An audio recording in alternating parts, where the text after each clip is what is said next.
Welcome to Fresh Bread, a podcast of Grace Bible Church Gainesville. Pastor Brandon, Pastor Keith.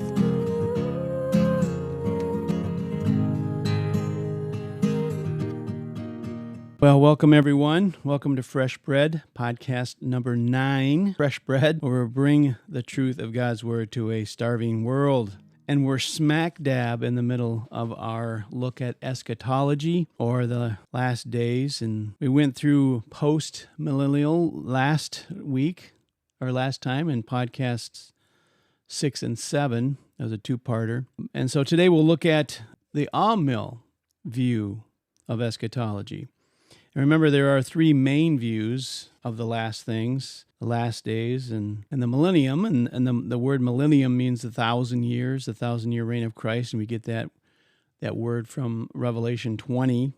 That's where that comes from. And so the big 3 are mainly the post-mill, amill, and pre-mill. And so before we jump into amill, Pastor Brandon, can you give us just a quick summary of post-mill? Yeah, I mean, post-mill, what we talked about last time, just a brief summary would be that Christ is reigning from on high now, that AD 70, when Jerusalem was conquered by Rome or destroyed by Rome, really, that inaugurated this church age, and that during the church age we are Christianizing the nations, that we are taking the gospel to the nations, but it's not just a spiritual reign, but that Christ is reigning from on high, and that he's reigning through the church, and that the church, he's using the church during this period of time, he's using the church to Christianize the world. And that includes not just spiritually in the gospel, but that includes the governments becoming more Christian.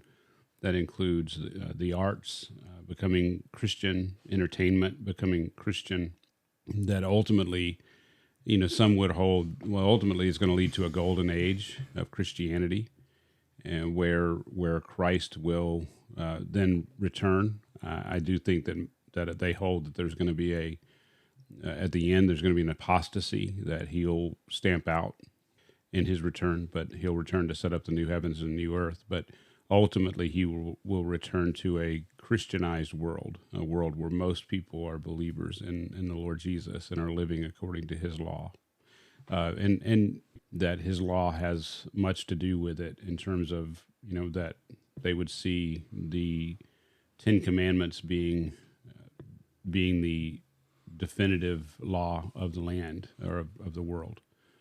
So that we see really the idea of theonomy, or the idea that God's economy being set up on the world. Therefore, all the nations are following God's law as opposed to man's law. So it's a very hopeful look at the future. Yeah, I mean, I think we talked about it last time that you end up with this very optimistic view. It's an eschatology. They call it an eschatology of hope, and I understand that. I get that. As a matter of fact, it's appealing. It's appealing to me it was appealing. It would have definitely been appealing as a younger man. Knowing that my life can make a difference in the sense of I can have children and grandchildren and great grandchildren, and that I can have an impact. I even heard Doug Wilson say that, can you imagine a world where, someone living today can be thought of as living at the same time as one of the early church fathers, this world, that it's a longer age than we think, whereas the dispensational view would have more of an idea of Christ coming as imminent, that it's coming as soon. And the post-mill view would be that it's coming as a long way off, and that because of that we can have this impact that can be felt throughout the age. The work that we're doing now, whether it be in the church or whether it be in our families, the work that we're doing now makes a difference in the world long term. Yeah. And as we explain these, it's kind of a high flyover. We're not diving into each one as deep as we could go, right? I mean, we could do 5 podcasts probably on each one, but we could do a lot. I mean, obviously a lot of people have done a lot of work on each one of these. I mean, you've got Doug Wilson, James White, there's Gary DeMar. There's definitely names out there that have done a lot of work on the post-mill view. And so, I mean, they have hours and hours and hours and books and everything written on these things. And so, yeah, we're just doing, 45 minutes trying to do an overview of them. And I think the weakness of what we're doing, just being, honest with ourselves and with the listener is that, we can't hit every aspect. And truthfully, each of these guys hold a little bit different. I mean, it's the same thing in the dispensational camp, so to speak. There's different views within each camp. And so, when I say, or we say, this is how they view things, I mean, obviously there's exceptions. There could be exceptions. We're really just trying to give a general view of this is what it looks like.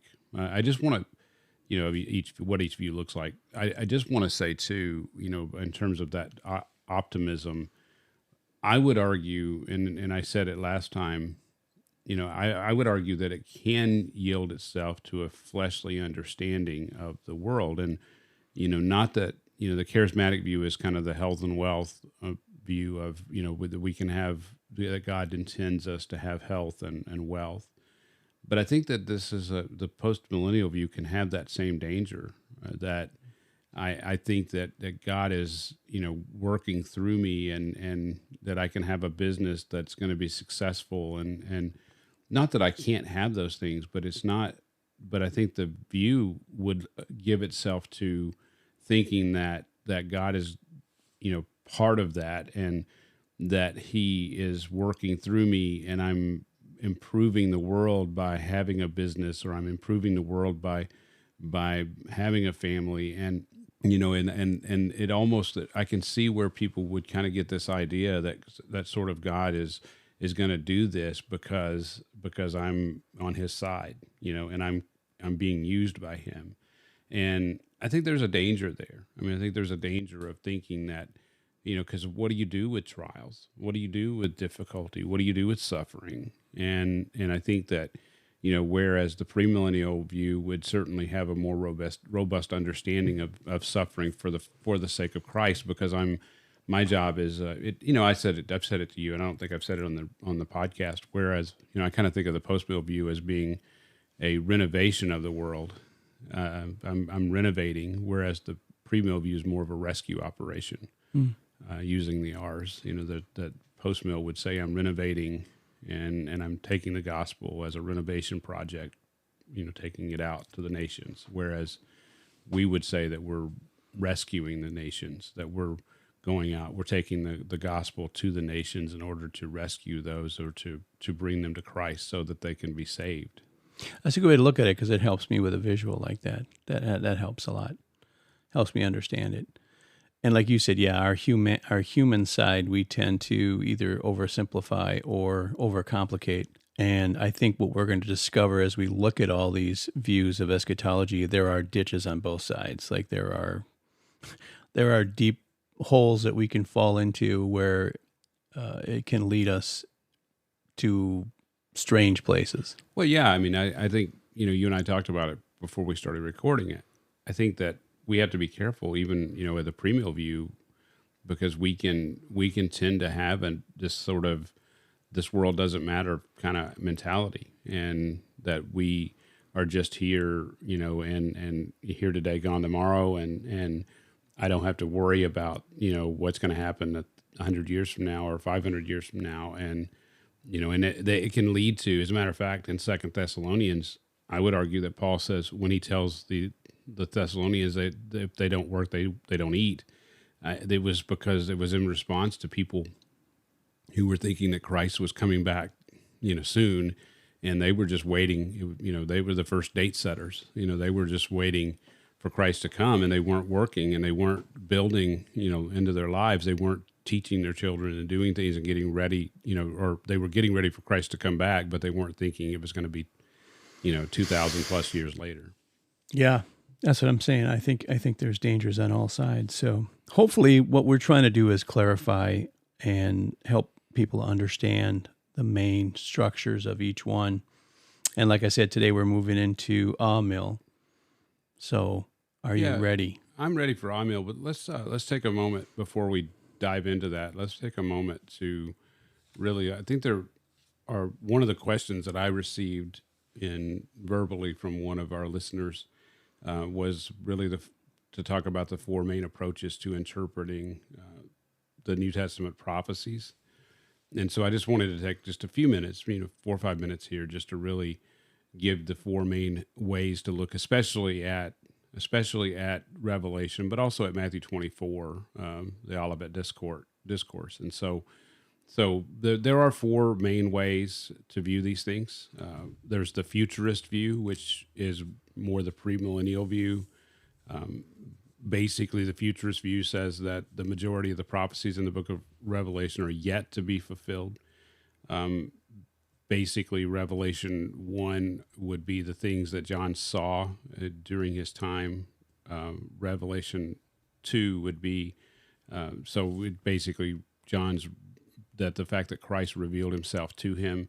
Revelation 2 and 3 would be the things that are the things that basically the churches, the seven churches that existed in Asia Minor at that time, and then the things which must soon take place, and so everything from 4 all the way to really chapter 21 ends up being the things that are prophetic from John's future, or from John at that point. Now, I would take a view that Revelation was written in around 80-95, and so I think we mentioned this a little bit earlier. Those who hold a futurist view would generally hold that Revelation was written after 80-70. So the things that are occurring in Revelation couldn't be looking at 80-70, that it was something past 80-70. So that's the futurist view. The historicist view holds that the prophecies in Revelation are being fulfilled throughout history. They describe really this ongoing conflict between the church and forces of evil in the world, and this view sees the events and the characters described in Revelation as symbolic of historical events and movements, with the ultimate victory of Christ over evil being realized gradually over time. So that's really the historicist view. And then there's the preterist view. The preterist view holds that the prophecies in Revelation were mostly fulfilled in the first century A.D. during the time of the Roman Empire. Specifically, that AD 70 would have been the fulfillment of those things. That when the Romans destroyed Jerusalem, that those prophecies that were written would have been fulfilled at that point. That's the preterist view. And then there's the idealist view, which I'm a little bit more fuzzy on. But the idealist view holds that the prophecies in Revelation are not meant to be interpreted as just describing historical events or a future sequence of events, but rather presenting timeless truths about the ongoing conflict between good and evil in the world. And so it sees the events and characters described in Revelation as symbolic universal spiritual truths, or as symbolic of universal spiritual truths, and this cosmic struggle between God and Satan. So they would see it that way. So again, there's the futurist view, which holds that it's going to give this literal understanding of what's going on, in the time of tribulation and in the time after that, and so that would lead up to a physical millennial kingdom, 1,000-year reign on earth. That's more the futurist view. The historicist view says that it's more just giving us an understanding of what's going on in history throughout the church age. The preterist view would be that it's being all of those things, or most of those things. They wouldn't say the very end of Revelation would have already been fulfilled, but they would say that most of what you see in Revelation was fulfilled in the first century. And the idealist view is more of just kind of a description of good versus evil in the world. Yeah, that's a good summary. There are a lot. It is funny when you mention that the four views. There's more to this than meets the eye. I think you and I would fall into the futurist camp. Yeah, I would certainly fall into the futurist camp. That I would believe that what we see in Revelation is definitely more specific to what's going to happen.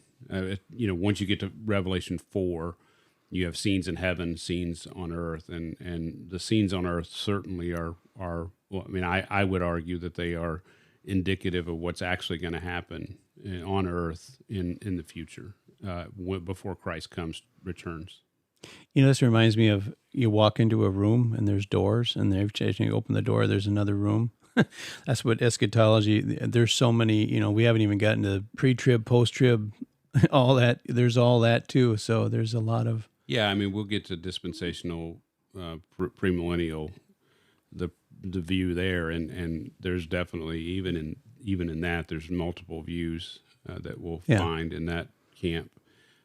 Where we may even find as we go through this, you and I both would say we're premillennial, but we may even find that we have different views, within that camp. And so, wow, that'll be exciting. That'll be exciting for me to show that you're wrong. No, I'm just kidding. Well, thanks for defining those. That helps a little bit as we move forward. So, where would you like to start with Mill? Well, I think a general overview of amillennial theology would be a good way to start.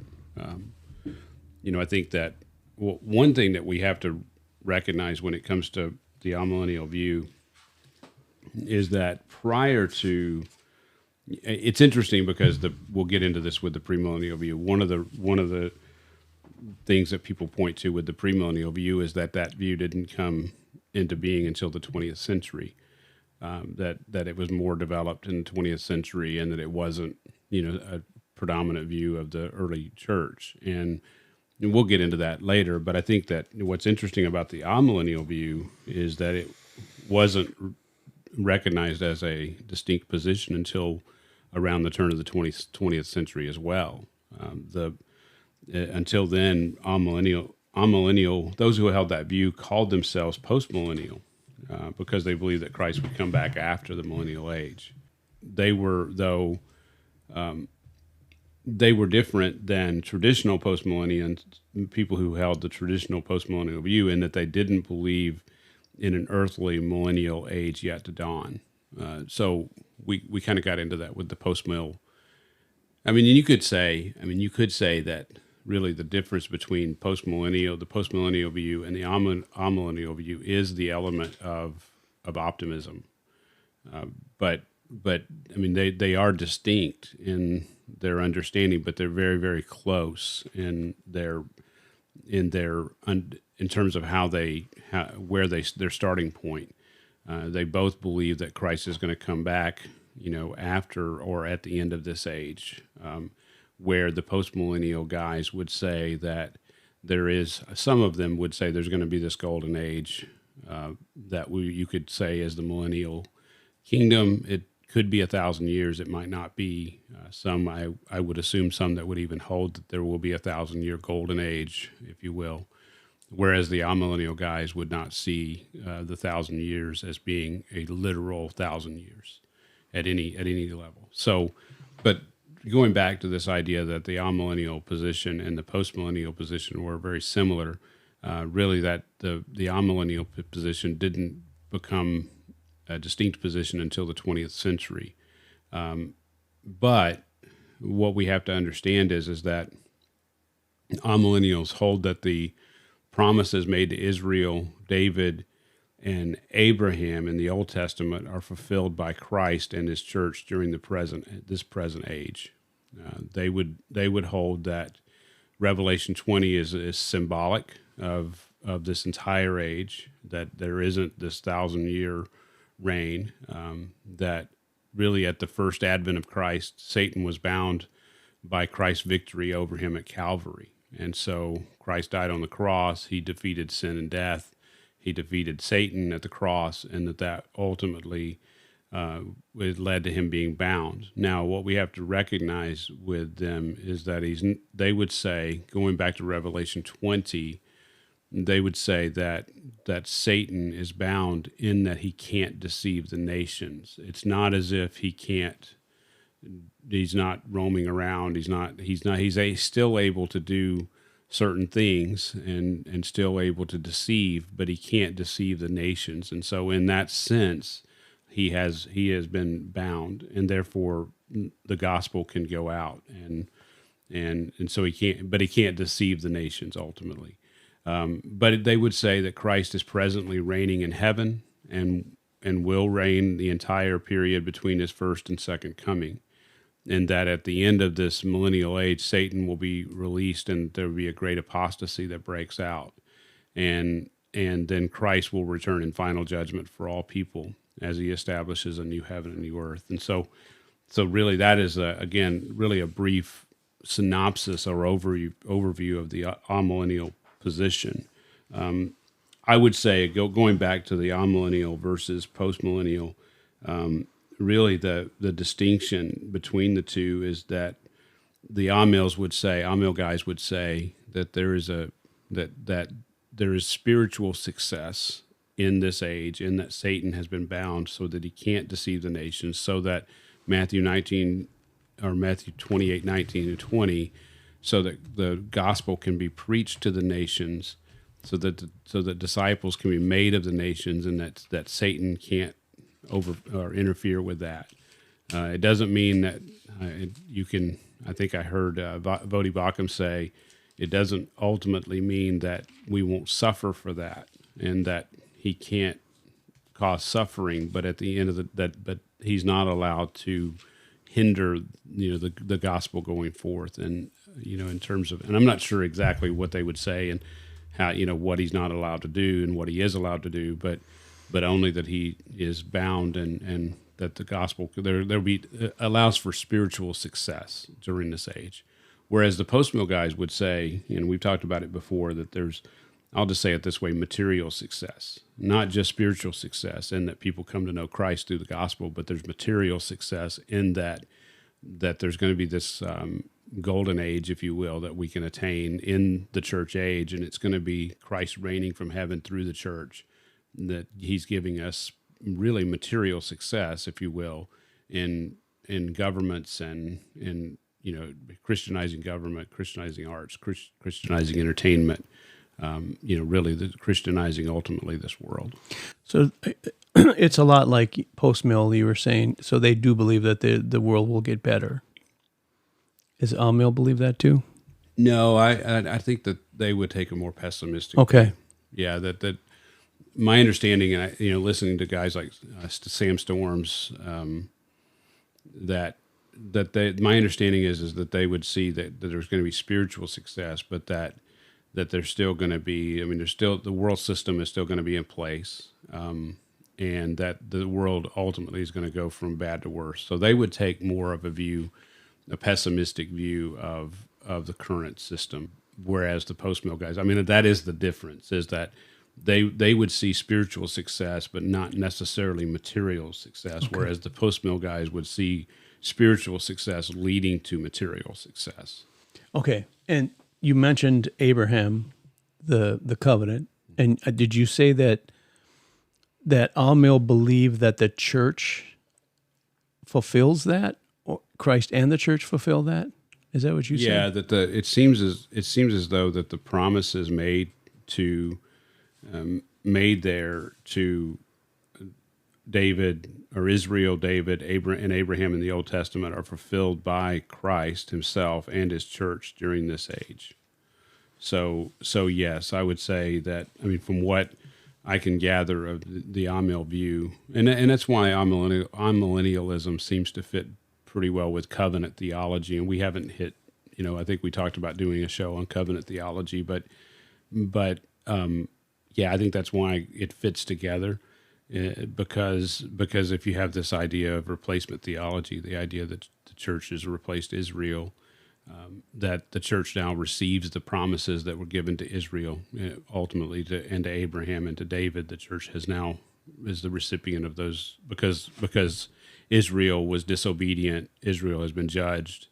Israel is now has been replaced by the church. That we've received those promises.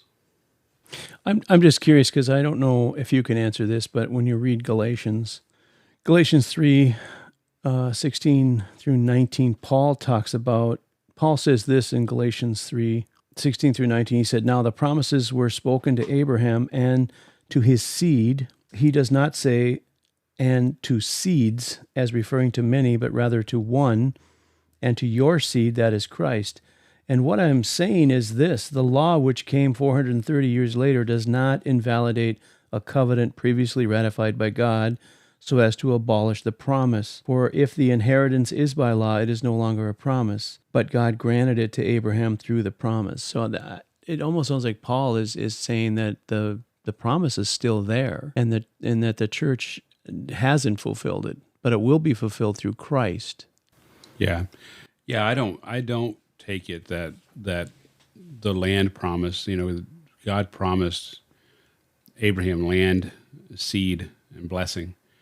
I don't take that as being fulfilled in the church. I don't. I think that it's ultimately going to be fulfilled in Israel, that Israel as a distinct nation will come to know the Lord Jesus. They'll come to look upon the one whom they have pierced, and there will be a great repentance, and that those promises ultimately will be fulfilled in the, with Israel. And I know that, that's obviously a departure from what these guys are saying, which I think is what we're trying to show, is that these are the distinctions of this view and why they come to that view. Tell me, is there a danger in what is called replacement theology? Do you see? Well, I think so. I want to be careful, but I think that taken to its ultimate end, I think you could end up where Hitler was at. That you end up hating the Jews. As a matter of fact, it's pretty well known that at the end of his life, Luther was not real happy with the Jews, and that he had some pretty harsh things to say about them. Now, I would say that he did that out of frustration, that earlier on in his ministry, that he really felt like that he could evangelize the Jews, but he found as time went on that he couldn't, that they were an obstinate people. And I think he got frustrated, and he ended up saying some things that were pretty well out of line in terms of stuff that can't be defended at any level. I guess I am defending him a little bit by saying he was frustrated, but that you can't defend what he was saying. But if you go that direction, yes, you could end up with a situation where there's even a hate for the Jewish people because they crucified the Lord. They were obstinate. They were judged by God, and they crucified the Lord. And so why would I ever see them as being anything good, or anything good coming out of them? And then I'm not saying that all mills hold that. I'm just saying that can be the can be the worst case scenario. And so that, you ask about what the dangers are. I think that is a grave danger. Yeah, I agree. But I think even those who don't take that view, I think, are in danger of, because God has said, "I will bless those who bless you." That's what he, now, I'm sure the argument would be, well, that's now the church, but I take that as being, ethnic descendants of Abraham. And so I would be very slow to I'd be very careful in how I handle them in terms of how I view them. And I am. Now, that's not to say that modern Israel, I don't like this idea that they can do no wrong. And I think sometimes we, as Americans, can take that, and we mix our politics with our view of religion, and we take this idea that modern Israel can't do anything wrong because they're Israel. And I would still take them and understand them as being apostate, that they still have not come to a recognition of Christ. In terms of, by and large, as a nation, they've not come to a recognition of Christ. And so the modern state of Israel is not, I